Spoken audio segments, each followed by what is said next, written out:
aussi l'inquiétude qu'il y a par rapport à ceci, dans cet équilibre, c'est ce rapport qui revient souvent entre la vie professionnelle et la vie spirituelle. C'est que maintenant, je vais retourner en France, en Belgique, je vais reprendre le travail, et là, ça va être dur.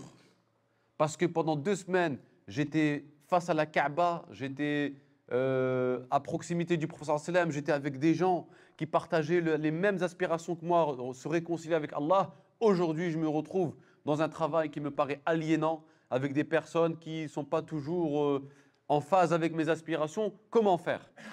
Ben, en fait, il faut faire attention à ne pas développer une vision binaire des choses. Il n'y a pas vie professionnelle et vie spirituelle. Déjà, cette vision binaire, elle est problématique. C'est pas... En fait, parce que si vous avez cette vision binaire, vous allez avoir un rapport biaisé au temps. C'est-à-dire que vous allez découper votre temps de manière quantitative. Donc là, 7 heures travail, il faut que je fasse 2 heures de lecture de Coran, 1 heure. C'est un dépage quantitatif du temps. Or, la solution, c'est développer un rapport qualitatif au temps. Ce n'est pas la même chose. Qualitatif. Ça veut dire quoi un rapport qualitatif? C'est-à-dire que mon travail, au lieu de le considérer comme une parenthèse dans ma vie, voilà, j'ai ma vie spirituelle, puis le travail, c'est la parenthèse, ça veut dire que voilà, c'est le moment où je ne suis plus avec Dieu. Non, ce n'est pas une parenthèse. Vous devez l'inscrire dans votre vie spirituelle, tout simplement. Votre vie professionnelle, quelle que soit la profession, l'inscrire, parce que le dhikr a un sens très large en islam. Il y a le dhikr qui permet un rapport direct et le dhikr qui permet un rapport indirect. Le dhikr qui permet le rapport direct, c'est l'évocation d'Allah, subhanallah, l'istighfar, la prière sur le prophète, la ilaha illallah. Et ensuite, il y a le dhikr qui permet un rapport à Allah indirect par le biais des actions, notamment l'action professionnelle. Faites de votre travail un espace de dhikr, l'occasion de vous souvenir d'Allah. Comment? Considérez ce travail comme l'occasion. Chaque fois que vous allez au travail, en fait, comme je le dis souvent, il faut vivre avec les noms d'Allah. C'est que chaque situation est l'occasion de rencontrer un nom d'Allah Ta'ala. Et au travail, c'est l'occasion d'aller rencontrer Ar-Razzaq, celui qui pourvoit mes besoins. Le travail, c'est quand ce travail que j'ai, je dois le vivre comme la générosité d'Allah, Allah qui pourvoit mes besoins. Voilà, je le vis, là, je suis en plein dans ce nom. Au lieu de vous sentir... Il ne faut pas avoir un regard limité sur votre situation, dire là, je suis assis derrière un bureau. Non, je suis assis sur le tapis du nom Ar-Razzaq.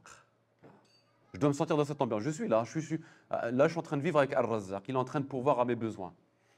Et puis après, il y a trois conditions qui rendent ce travail spirituel, quel que soit le métier.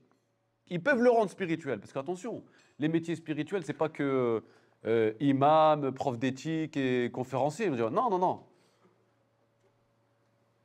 En fait, tu peux enseigner l'islam sans être dans une vie spirituelle, pour un objectif purement pécunier. Et tu peux être ingénieur ou là, médecin ou là, avocat ou là, ce que vous voulez, et être dans une vie spirituelle. Parce que ce qui t'incombe ici, c'est te rattacher à ce nom d'Allah subhanahu wa ta'ala. Donc attention, c'est pas figé. Donc quelles sont ces trois conditions? La première, faire que ce travail-là soit une nécessité. Ça veut dire que ça répond à un besoin de la vie. C'est parce que j'en ai besoin pour nourrir ma famille, pour payer le loyer, etc. Et que ce n'est pas un caprice. C'est pas un truc que je fais par cupidité. Il y en a, ils ont un travail, mais ils vont faire encore plein d'autres choses, voilà, pour amasser. Ça, c'est des caprices. Tout ce que tu fais à côté, c'est des caprices. Mais si tu as un travail donc la nécessité, parce que voilà, c'est un besoin, je dois entretenir une famille, puis etc., me construire, et parce que la vie matérielle fait partie de mon cheminement spirituel. On ne l'écarte pas. La vie matérielle, elle a sa place. Mais comme je dis souvent, elle a sa place, mais elle doit rester à sa place.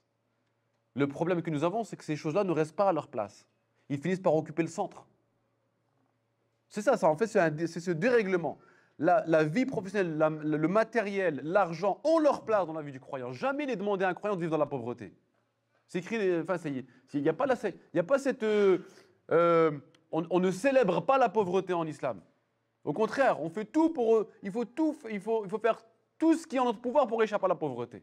Si elle nous touche, là, c'est une volonté d'Allah, on l'accepte et voilà. Donc, Mais on fait tout pour voilà, se maintenir dans de bonnes conditions. Mais, un, donc ça doit être dans la nécessité. Deux, deuxième condition, il faut sanctifier ce travail. C'est-à-dire quoi sanctifier? C'est ce que je disais. Ça veut dire lui donner du sens, c'est-à-dire le relier à un nom d'Allah Ta'ala. Le vivre comme un moment de souvenir de Ar-Razzaq. Je me souviens de ce nom. Ce travail, c'est l'occasion pour moi de me souvenir de ce nom en particulier. C'est un moment de souvenir, c'est un moment de dhikr. Je suis dans un moment de dhikr. C'est très important. Et ça me permet de l'accepter. C'est quoi le sanctifier? C'est accepter ce travail par amour de Ar-Razzaq et sans révolte contre le destin. Ça, je ne me révolte pas, je l'accepte. C'est Allah qui me l'a donné. Pas de caprice, pas de révolte. Ça, voilà, je le vis vraiment comme la générosité d'Allah Ta'ala. Et dernière des choses qui permet de rendre ce travail spirituel, al-ihsan, le fait de parfaire, d'exceller dans ce que nous faisons. Pourquoi? Parce que le travail, c'est un sacrifice que nous faisons pour Ar-Razzaq.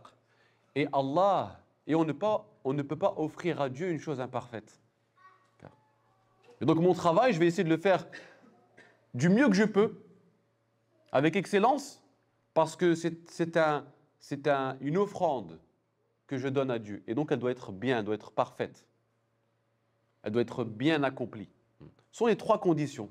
Nécessité, sanctifier, donc la sanctification, et l'excellence, la perfection. Ces trois choses-là rendent le travail spirituel, quel que soit le domaine.